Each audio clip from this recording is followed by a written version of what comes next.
Bienvenue si vous nous rejoignez sur France 24, bienvenue à tous les deux. Bonjour Pierrick. Bonjour. On va jeter un œil avec vous dans un instant aux une de la presse française. Bonjour Sophie. On commence avec vous, on ouvre une page d'économie. L'Union européenne de nouveau sur le devant de la scène cette semaine avec la tenue d'un sommet à Bruxelles jeudi et vendredi. Et l'enjeu, Elisabeth, est de taille. Et d'ailleurs, les réunions de préparation se multiplient ces derniers jours, comme celle tenue hier entre François Hollande et Mario Monti, le président du Conseil italien, car il s'agit tout simplement de trouver un compromis sur le budget de l'Union européenne pour la période 2014-2020.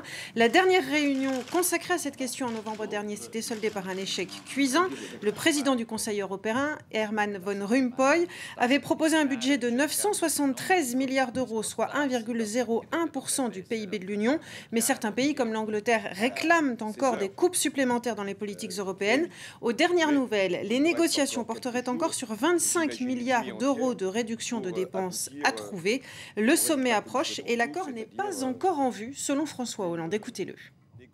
Nous constatons que la négociation est très difficile parce qu'elle touche à une conception de l'Europe, sûrement, fondée à nos yeux sur la solidarité et sur la croissance, mais également à des intérêts nationaux. Et il est bien légitime que chaque chef d'État ou de gouvernement défende le sien au Conseil européen. Donc nous faisons tout pour que, lors du prochain Conseil, nous puissions trouver un accord.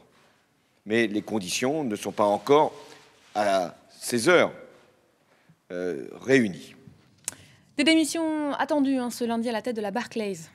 Selon la banque britannique, Chris Lucas, le directeur financier, et Mark Harding, le directeur juridique, doivent présenter leur démission et peut-être même dès aujourd'hui.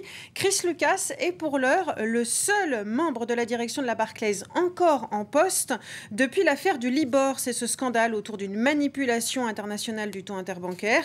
Le président, le directeur général et le directeur général adjoint de la Barclays ont déjà tous démissionné depuis longtemps. Allez, avant de nous quitter, Sophie, un coup d'œil au marché asiatique, ça donne quoi ce matin? Et on va s'intéresser tout particulièrement à Tokyo parce que la bourse de Tokyo semble bien partie pour réaliser un début de semaine en fanfare.